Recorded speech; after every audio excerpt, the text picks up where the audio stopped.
First of all, we have DeMaryius Thomas going from the Broncos to the Texans. Has there been any discussion about whether he will just switch sides and play against his former team this weekend? Because I think I'm correct. Aren't the Texans going on the road to the Broncos this weekend? Isn't that their game? Surely he would sit out a week, right? Has there been any official statement about that? I believe the Broncos are -2.5 in this game. It's crazy to watch what exactly is going to happen. But I don't know what will happen with DeMaryius Thomas being traded. Obviously, Will Fuller was injured in the most recent Texans game. Got to give the Texans props here.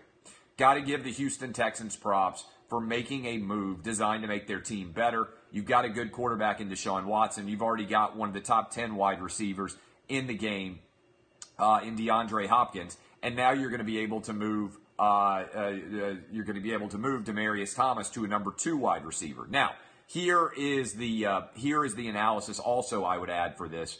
DeMaryius Thomas, 30 years old, but I like that. I like that move. I think it makes a lot of sense for the Texans. The wild card here, clearly, is how he'll be able to perform as a number 2 receiver as opposed to a 1. Why do you need to listen to Outkick? Many reasons. We're the most entertaining morning show in the country. We're setting records every month with our listenership and our podcast numbers and everything else. But on top of that, and this is a big deal, my guy Mark Schlereth was on hour 2, and he specifically said, wouldn't surprise me if DeMaryius Thomas went to the Texans for a 4th-round draft pick. Then, boom, it happened. It happened right then and there, and so pretty incredible breakdown this morning. If you happen to be up in hour 2 listening to Outkick, Mark Schlereth came on and told us exactly what was likely to happen there. Also, Golden Tate, if you listen to the show, you know that the receiver that I had pinpointed, that I had said I would like to see the Tennessee Titans add, is Golden Tate. And I thought Golden Tate could be a difference maker. He's from Nashville, yard after the catch guy, would be able to cover a lot of the different field. He's exactly what Mariota needs in terms of like a wide receiving security blanket. Instead, the Eagles step in and go grab him. The Eagles went and grabbed him. I think that was a fantastic move by the Philadelphia Eagles to go get Golden Tate. He will be phenomenal with Carson Wentz. I love that move. I love everything about it. Ty Montgomery, I said this on the show yesterday.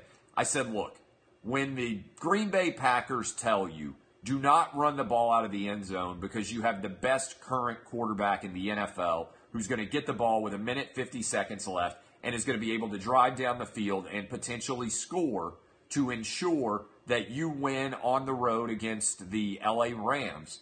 Don't run the ball out of the end zone. And then what happened?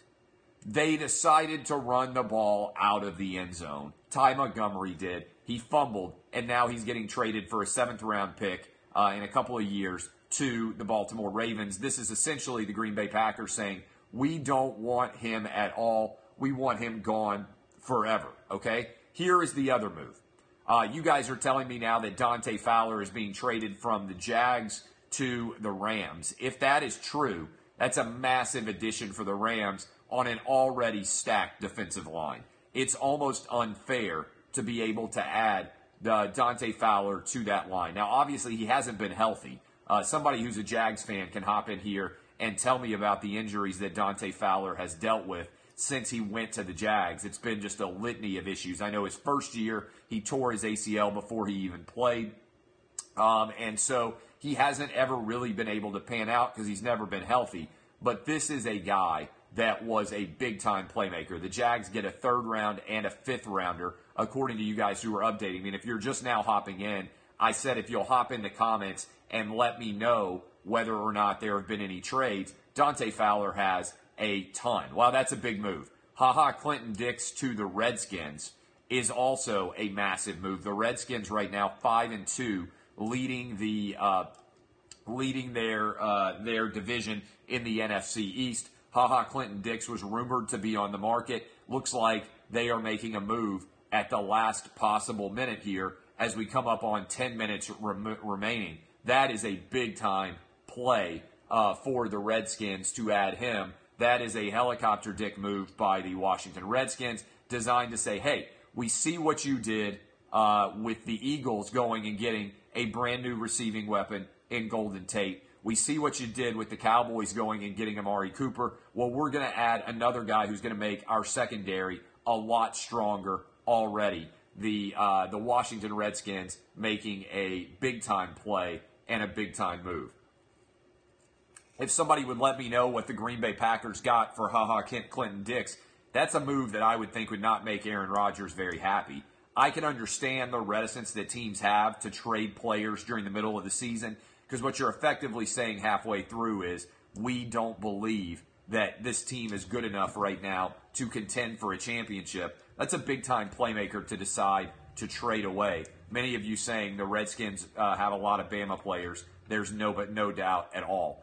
Just keep us updated as we go down. By the way, I will be on live on FS1 on our Lock It In show, which I appreciate all of you supporting. Continues to grow pretty organically. I am intrigued to see how much we're going to be able to continue to grow, but also whether there are any last-minute additional moves that are going to change, kind of upset the apple cart of expectations in all the divisions. It sounds like the Redskins are making big moves. It sounds like the Texans are making big moves. And it sounds like the Eagles have made big moves today. Everybody is making a move.